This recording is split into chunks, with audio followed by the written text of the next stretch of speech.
Make sure you subscribe to JerCrispy. What's up, y'all? It's your host, but the most that does the most. JerCrispy, welcome back to another video. Alex Bale? But last time we watched, last time we had watched Alex Bale was the Avatar? Avatar, the cabbage dude. That I really liked it that, so I was waiting for him to drop something else. But it looked like this is a new one. Why Blue Clues is a fantastic inside of the Law Order Theory by Alex Bale. Make sure you like, comment, subscribe. Make sure you like, comment, subscribe, follow on social media. I don't know why I was thinking about something else, but yeah, make sure you like, comment, subscribe, follow on social media. It's gonna pop up on the screen. We're on the road to 500. You already know. And yeah, you already know. I was thinking about something else. Let's see. Hey, let's do this.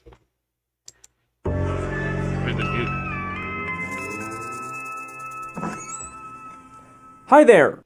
Blue's Clues is an educational children's TV show about a man named... Alright, so I think I'll have to move my camera down to below because I already know how this gonna go. Yup. Might as well go ahead and move this to this little corner right over here. You already know. Gotta move my stuff to this little corner. I already know that. I knew this. Right, let's go. named Steve, who lives in a magical world where he spends his day talking to inanimate objects, jumping through picture frames, and trying to find clues to help understand his magical blue dog. Law & Order is a gritty, realistic police procedural / legal drama that involves New York City homicide detectives trying to solve murders and prosecute criminals. These two shows are very different.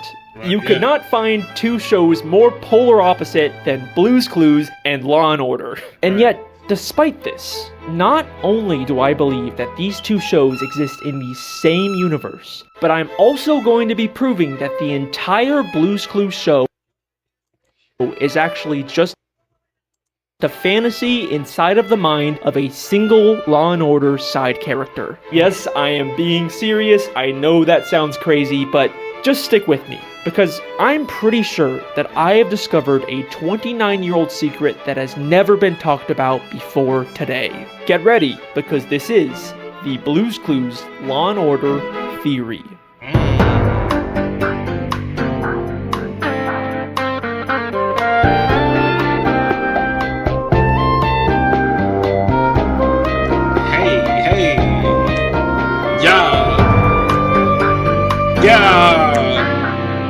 Hey, hold on.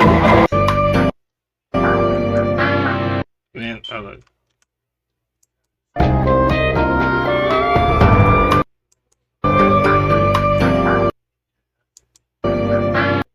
Why I go so fast? But look at the cast of that. I'm gonna try to slow it down for y'all.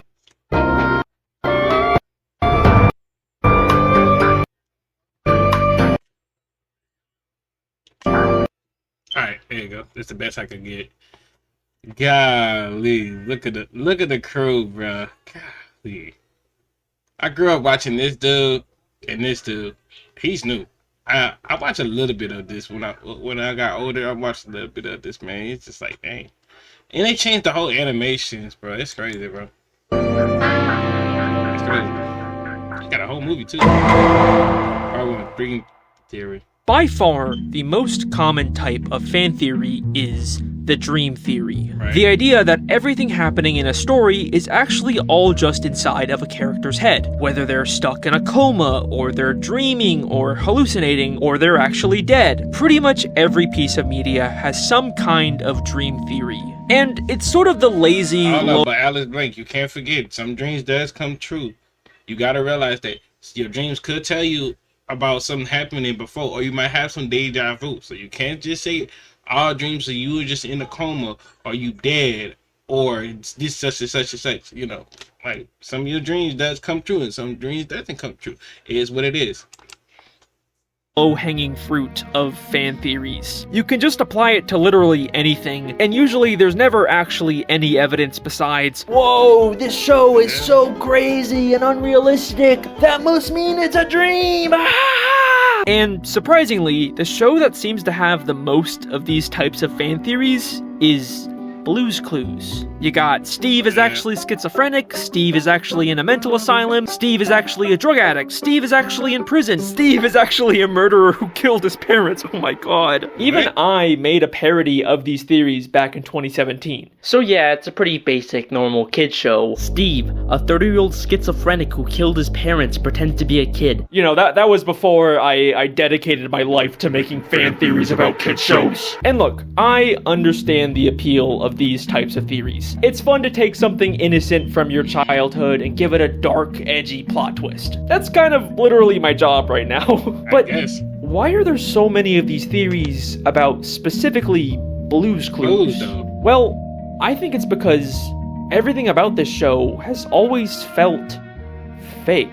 Steve is the only real person in this world. He looks like a young adult, but he acts like a child. And he lives alone in a house where he spends his day jumping into picture frames or talking to unseen voices or inanimate objects. It just kind of sounds like I'm describing someone who is experiencing some kind of false reality. Alright, hold on. Last time moving this, y'all. Last time moving this,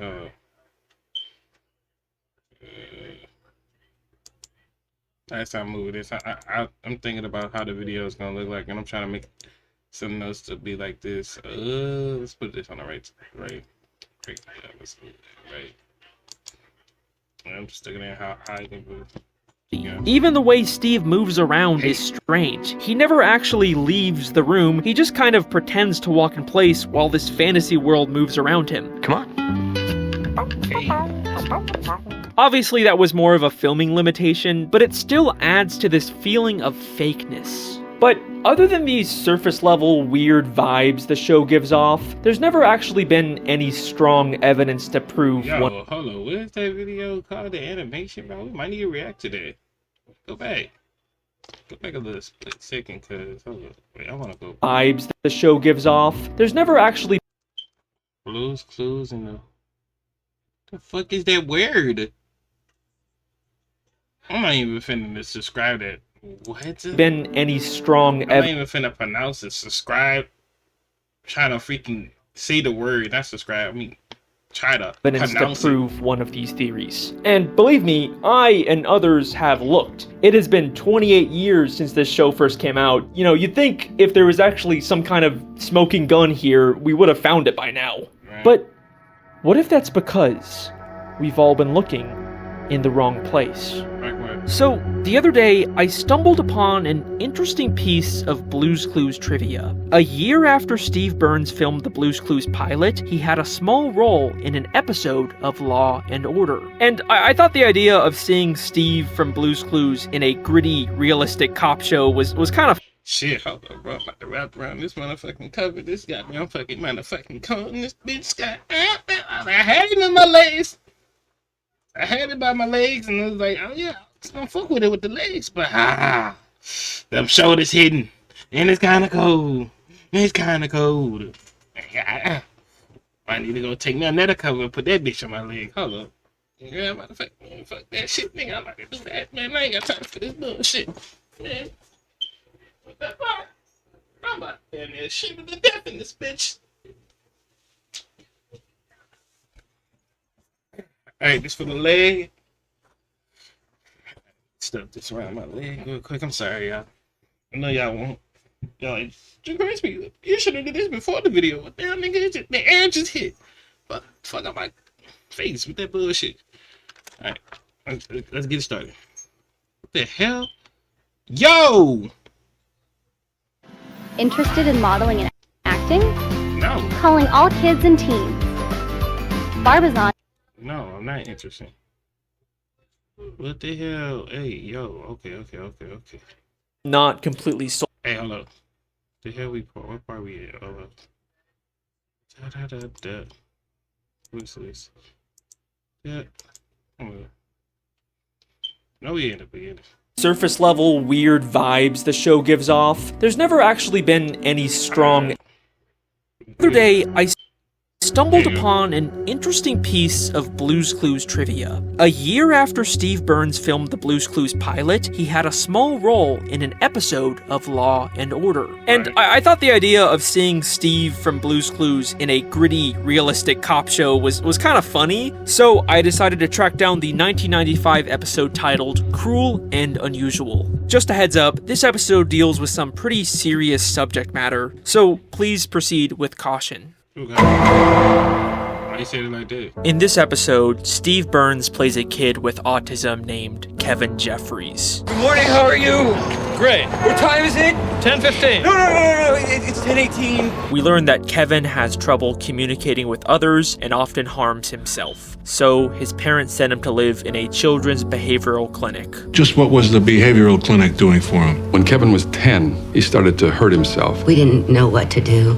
We couldn't keep Kevin here. We had to send him away. We later find out that the doctors at this clinic were horribly mistreating him by giving him intense electroshock therapy and forcing him to wear a sensory deprivation helmet for days. He kept Kathy in this helmet for 3 straight days. This helmet cut off the blood supply to our daughter's brain. The episode starts with Kevin after he's escaped from the facility, but tragically he gets arrested and later succumbs to the injuries sustained from his abuse and dies. I don't know, Mike. I think the kid's dead.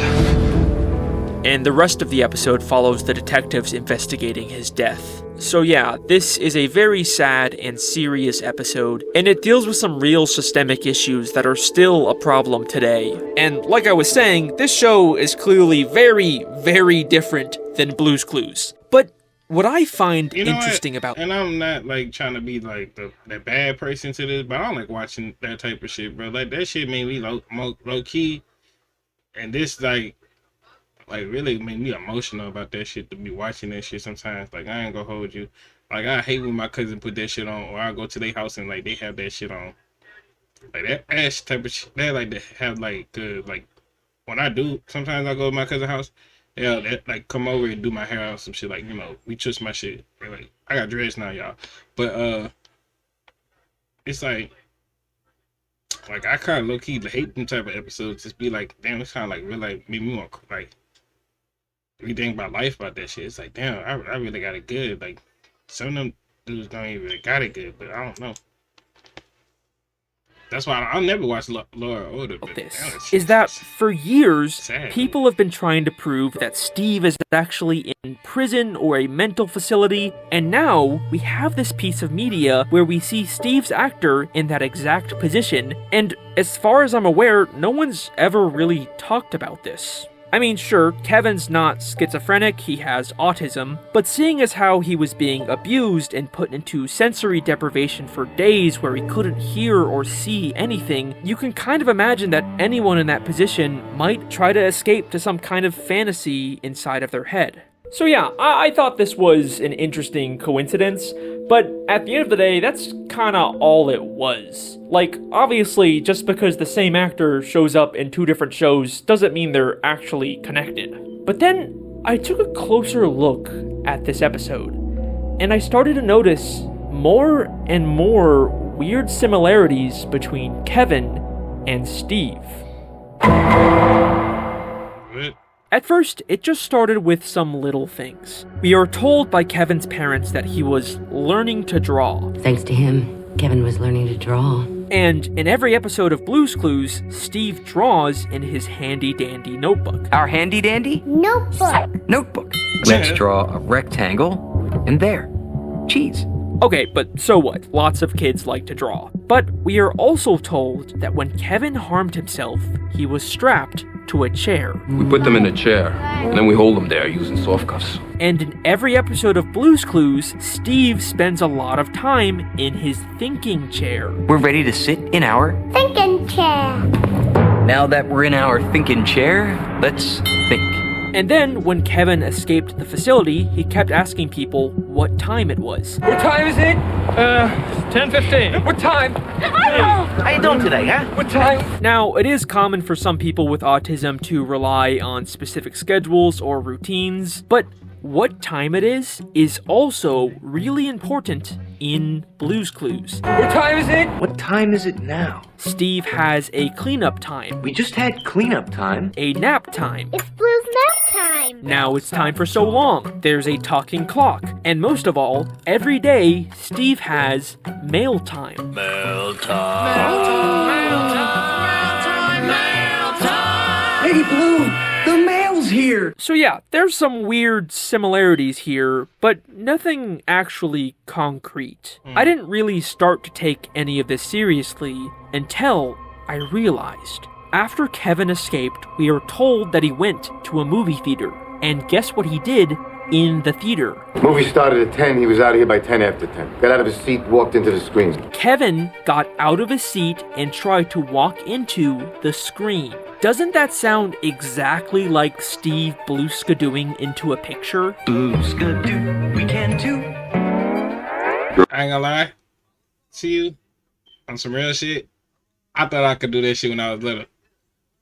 I used to copy that shit. I remember one time, I damn near thought I broke my grandma's TV by jumping on top of her. Like, did the same shit that he did. Like, the TV was wobbling and it just sat back. Turned it on. I thought I broke it and it didn't even break. I was like, damn, that TV hard as a motherfucker. But my little body Got out of his seat, walked into the screen. This kind of feels like more than a coincidence. So this is when I first started to consider, is it really possible that Kevin Jeffries from Law & Order is the real Steve and Blue's Clues is all a fantasy he created to escape his abusive reality? Okay, I know you're not convinced yet, and to be honest, neither was I, but don't worry, we are just getting started. Kevin's behavioral clinic is in New York City, and the one-time characters actually leave the Blue's Clues fantasy world and go to the real world, they end up in New York. Blue's Clues in New York City? This is epic! Also, in the very first episode of Blue's Clues, we can see a newspaper from the New York Times inside of Steve's house, strongly implying that's actually where he lives. We can also see objects from Blue's Clues in Kevin's life. In Kevin's parents' house, we see a very large salt and pepper shaker, just like Mr. Salt and Mrs. Pepper. Hi, Mr. Salt and Mrs. Pepper. Hello, Steve. Hello, Steve. And in the clinic, we can see a red bucket, just like Steve's friend, Pale. Hello, Pale. Hi, Steve. Also, when Steve left the show to go to college, he left on a blue bus. And when Kevin escaped the clinic, in his pocket, he had a schedule for the Greyhound. Here you go. Amtrak schedule, Greyhound schedules. Which is also a blue bus. Alright, those are some more interesting connections, but you're probably still not completely sold yet, right? Well, check this out. When Steve eventually left the show to go to college, he was replaced by his younger brother Joe. Oh, hi. It's me, Steve's brother Joe. And later, Joe got replaced by their cousin Josh. Hi, it's me, Josh. And not only does Kevin also have a younger brother, but at the clinic, there is a nurse named Joe. What's your name? Joe Garvey. Joe Garvey, you're under arrest for assault. And an occupational therapist named Josh. Take a look at the amended complaint. An occupational therapist, Josh Bingham, was dropped. I think that Kevin is taking aspects from his real life, like the objects or the names of the people working at the clinic, and applying them to his fantasy. Also, this one is less impressive, but the name Kevin is also the name of the Blue's Clues UK host. Hello out there, it's me, Kevin. Also, check this out. Kevin's behavioral clinic has the same initials as Blue's Clues. Huh? That one's also not that impressive, I know. But wait. If this theory is true, and all of this is just inside of Kevin's head, then why does the main character of his fantasy keep changing? Hi, come on in. Hi, come on in. Hi, come on in. Well, at first, I thought maybe Joe and Josh could actually just be from two different kids who took Kevin's spot in the clinic after he died. But the clinic gets shut down at the end of the episode. You made them close the clinic. So they would all have to be from Kevin. But why? Well, we're told that Kevin has tried to escape from the clinic before. Well, we called the police this morning as soon as the clinic told us that Kevin ran away. He's done this before. So, what if every time a host leaves Blue's Clues, it's actually Kevin trying to escape the clinic, and when he's inevitably put back inside, He's done this before. his fantasy resets with a new Blue's Clues host. Hi, come on in. Hi, come on in. Hi, come on in. Okay, so there is a surprising amount of connections here. You can't deny that. But it still kind of feels like we're missing something. Like, I can see why Kevin would imagine a fun, colorful world to escape his abuse, but why is Kevin's fantasy so focused on playing a scavenger hunt game with a blue dog? As far as I can tell, there's nothing similar to that in this episode.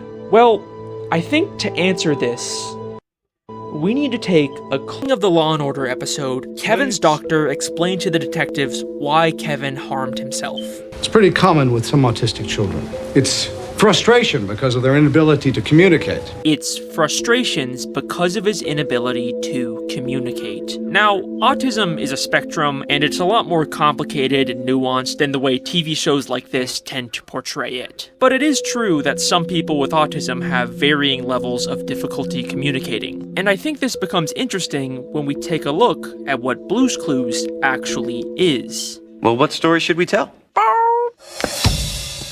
Great idea. We'll play Blue's Clues to figure out what story Blue wants us to tell. It's a game where you try to understand Blue, a character who has an inability to communicate. This is literally the entire premise of the show. So I think that this is telling us that Blue represents the side of Kevin who struggles to communicate with others.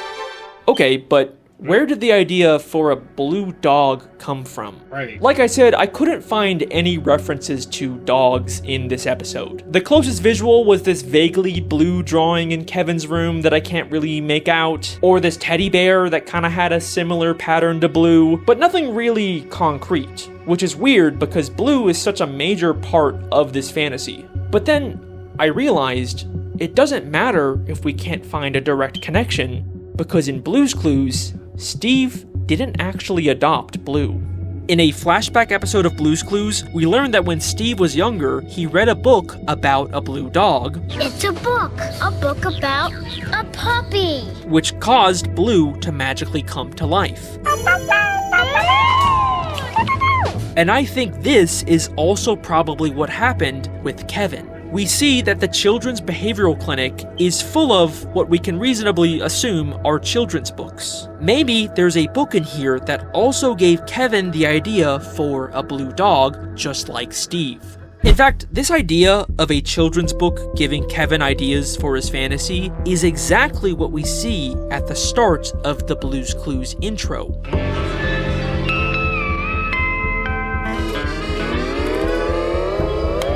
Hi, it's me, Steve.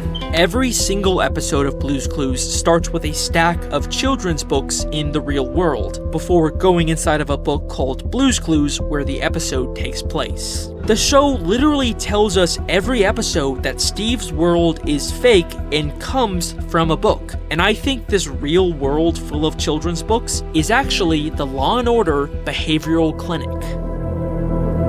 And if this is true, that also means that there's probably a book literally called Blue's Clues in the clinic that Kevin is basing his fantasy off of. So even if we never see a blue dog or even hear the name Steve in this Law & Order episode, Kevin still could have gotten all of those ideas from an existing Blue's Clues book in the clinic. Now, the only thing that doesn't really fit with this idea is mail time. Hello, mailbox. Hi, Steve. Have I got a letter for you? Sure, maybe the talking purple mailbox was just something from the book, but there's no way Steve watching videos of kids in the real world would be something in a children's book. Right. Look, it's a letter from our friends. Hi, Steve. This is where we play with our blocks. This goes that way. So, what are these videos? Well, the behavioral clinic is full of other children. You want to see what a good day is for some of these kids? So, I think these videos are Kevin's perception of the other kids. There is just an undeniable amount of connections and similarities between this episode and this show. It just really feels like Blue's Clues is all a fantasy inside of Kevin Jeffries' head. But At this point, you're probably wondering, could any of this actually be intentional? Right. 3. Like, if this theory is true, does that mean that the entire plot of Blue's Clues was actually secretly based on this one random episode of Law & Order? I'll admit, that seems unlikely, especially since this episode came out a year after the Blue's Clues pilot was filmed. I think it's a lot more likely that if this was intentional, then it was probably just the Law & Order creators deciding to secretly connect these two shows on their own. Maybe just because they thought it would be funny, I don't know. Or maybe it's some weird mixture of both, because even years after this episode came out, Blue's Clues does still seem to weirdly line up with it. I honestly don't know. And to be fair, this could all still just be a bunch of weird coincidences and that's it. But regardless of the creator's intent, it still works, you know? And it makes talking about Blue's Clues a lot more interesting. And at the end of the day, I think that's kind of the point of all of these edgy Blue's Clues fan theories. And this was originally where I planned on ending this video.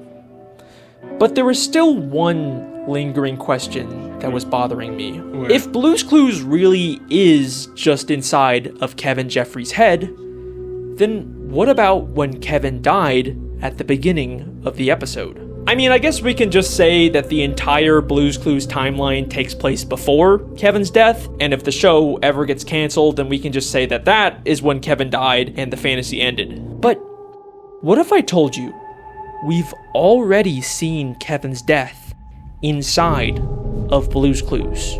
So, I recently watched the new Blue's Clues movie from 2022 called Blue's Big City Adventure. And not only did I find even more similarities between this movie and the show, but I believe that this movie is showing us the day that Kevin died and the true end of the Blue's Clues timeline.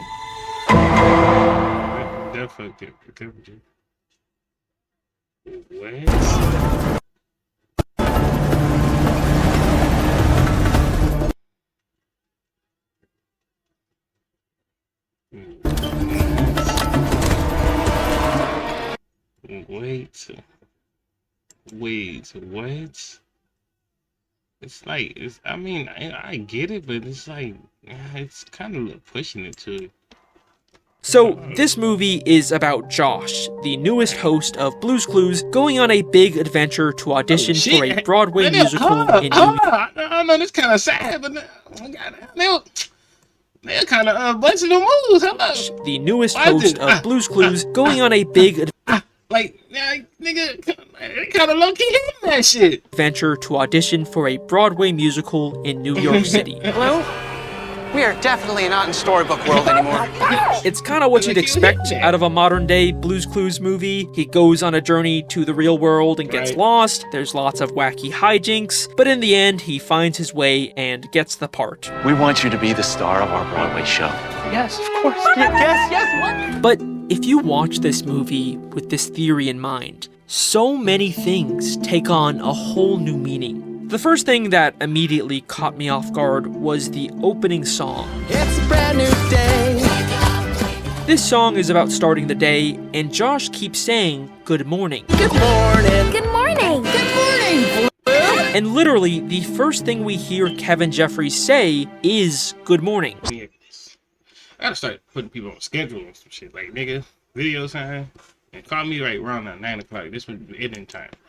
So let's go. Donovan. Good morning, how are you? Despite it clearly being night, we also hear this line in Josh's song. This life is just like a beautiful dream.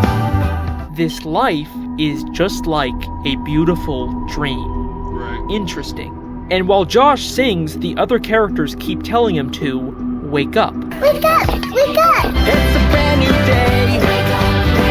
Right away, this movie feels different. Like it's trying to draw attention to the fact that Hey, what you mean? Wake up. Wait. I hear that. this world is just Kevin's fantasy, and it's time for him to leave it.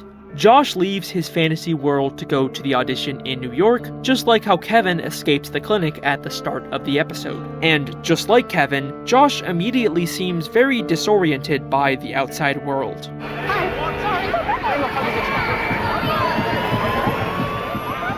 Until, of course, his fantasy starts to take over to protect him from reality.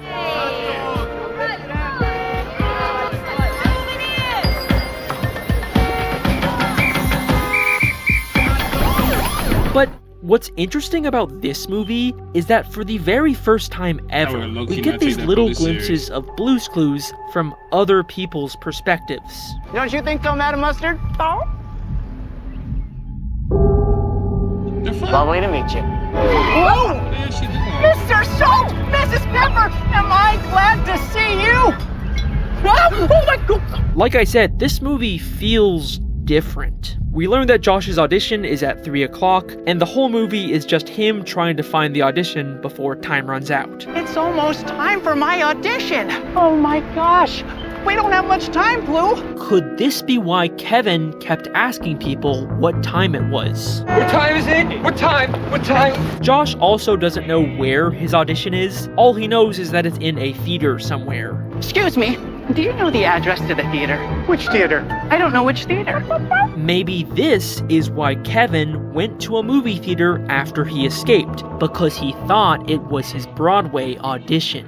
Now, in the Law & Order episode, shortly after leaving the theater, Kevin gets arrested and then tragically dies in police custody. But that's not what happens in this movie. Josh goes to the theater and gets the part. We want you to be the star of our Broadway show. Yes, of course. Yes. But instead of him leaving and dying like Kevin, we immediately cut to him performing the musical in a big climactic finale. My dream is a reality.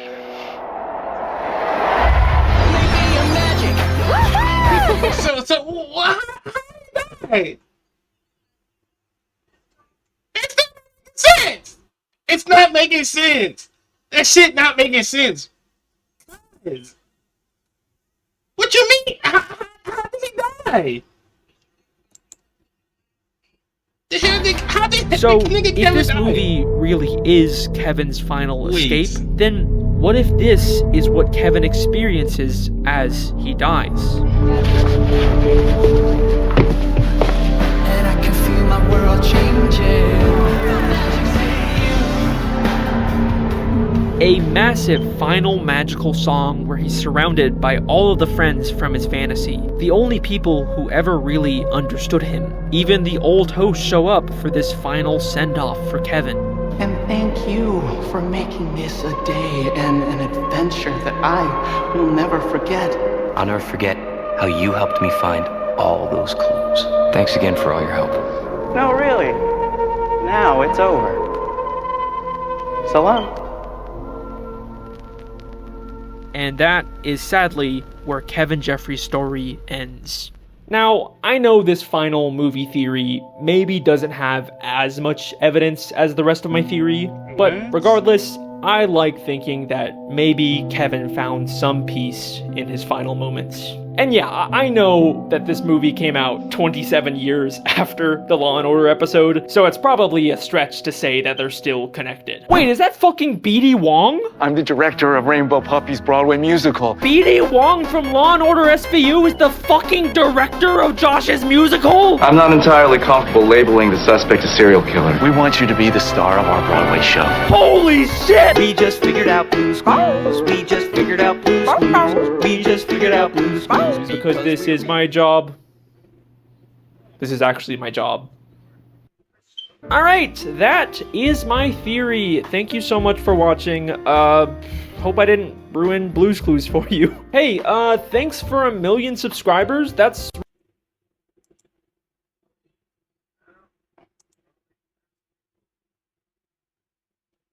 I hope y'all enjoyed the video. Make sure you like, comment, subscribe. Follow social media that did pop up on the screen. I'm kind of low-key confused. My mind is in a whole different thing. It's a lot at once, bro. And I'll have to see y'all when I see y'all. Peace, man. I'm out 1 over 5.